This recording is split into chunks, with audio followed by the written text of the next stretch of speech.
Hello, my name is John Sicklick. I'm originally from Yonkers, New York, and moved out to Los Angeles in 1985 after graduating from college. Started in the Naval Reserves back in 1984.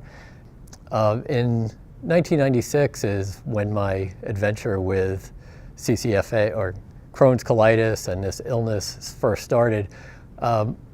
I just started having symptoms that I didn't understand. I would be at work and have to knock over people to get to the bathroom, and went through all kinds of diagnoses, looking for parasites and anything else that could be causing it, and then finally sent me in for a colonoscopy, and that's the one that diagnosed me with a diagnosis of ulcerative colitis. So that was in the late mid-90s when that happened, and at first I was very ill. I wasn't responding well to medications. I still had that mindset that this was going to be something that would go away and I could be cured and not have to deal with it. So I hadn't quite accepted the concept of a chronic illness that was going to become essentially another family member that wouldn't go away. One good thing that happened is I went to a meeting in Long Beach of the Crohn's Colitis Foundation, and they had many different doctors speaking, and one of them was Dr. Targan from Cedars-Sinai Medical Center, and it was sort of like a light shone down when when he was talking about if your treatment's not working, here are all the other new things you can do. But it would become over the next 20 years or so with my GI that it would be a colonoscopy, look for any signs of dysplasia, and always in the back of my mind was when dysplasia showed up would be time for the surgery. So meanwhile, I'm living with ulcerative colitis, becoming involved with CCFA, going to their support groups. It's so helpful to go talk to people who just are, either they're dealing with the illness or their family members, because they sometimes have a different perspective on how the person is doing and what works, what doesn't. So it was really good going to the support groups. The other thing that I started getting involved with through CCFA was their running program. At the time, I was a running coach for another nonprofit, and when I heard that CCFA was going to do a similar program, I approached them and said, I would like to be involved with that. At the time, Los Angeles wasn't going to be one of the cities where they started off the program, but once they heard about both my illness and my experience with running, they brought the program to LA as well. So I'm always proud of the fact that I helped bring the program to LA. So people who come and train with that program, some of them had the illness, and so I was able to give them some insight. A year after I retired, ironically, I missed a colonoscopy appointment. I got a call from the doctor that I was supposed to be at the center, and I'm like, wow, completely forgot about that. So rescheduled it for a few weeks later, and that's the one that came back with signs of dysplasia. And didn't really think about it too much, had always had that plan, as I mentioned, that once dysplasia shows up, I'm not going to play any games, I'm not going to roll the dice and take a risk of colon cancer. So she referred me to Dr. Stamos at UCI Medical Center in Orange, California. So in January 2014, I had the first of two surgeries for my J-pouch surgery that involved completely removing my colon and rectum, creating a pouch, an internal pouch. I believe the specific scientific term is the ileal anal pouch.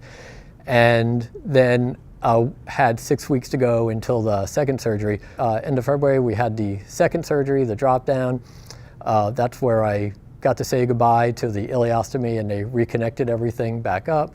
So in April of 2014, I was able to get myself out of the house on my own and go to a J-pouch support group at St. Joseph's in Orange. And at the time, I was a newbie. I was the most recent person to have had the surgery. There are people 20 years plus, maybe close to 30 years, who have had the surgery. And as I said, I was the new guy on the block. Wonderful group of people. And then since you have so much of a spectrum of experience, seeing the people who've had it for a long time and realize they're just, we're different. We have to accommodate our J-pouch. But by looking at us, you don't know that there's this, that we have this major health issue going on. So it's been really both emotionally supportive to go and talk to the people and share experiences, but just finding out what products people are using.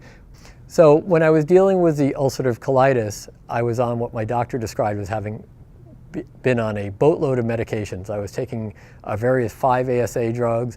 I was doing steroids, enemas, suppositories. I mean, going to bed at night was such a ritual to try to get myself, make sure I took all the medications and made sure I was going to be laying down for a while, because then I was going to do an enema and a suppository and knows how to stay in for a while. Really a lot of work to manage that disease. And when I was preparing for one of my running events for CCFA, I took a picture on my front porch in my running gear, and I had the boxes that were my 3 months of medication, because the insurance company wanted you to buy all that medication in advance. So 3 months of the enemas was a huge box, and so I was just surrounded by all these boxes. I'm like, so yeah, I might look healthy, but this is what it's taking to do it. Since I've had the J-pouch surgery, that was like one of the strange things, is that I don't have to take medicines anymore. I just really have to take something for heartburn. I hope to continue educating people that this surgery isn't a bad option if it really is time for you to have it. They need to have that discussion with their doctor and with their family. If you're doing well with your ulcerative colitis and there's no dysplasia, I could see wanting not to have the surgery yet. But if you're having very bad flare-ups, certainly if there's any signs of dysplasia, it might be time to have the surgery. Don't be afraid of it. Go to a J-pouch support group before you have the surgery and find out from the people what they're going through. I haven't met a person at the J-pouch support group who regrets having the surgery.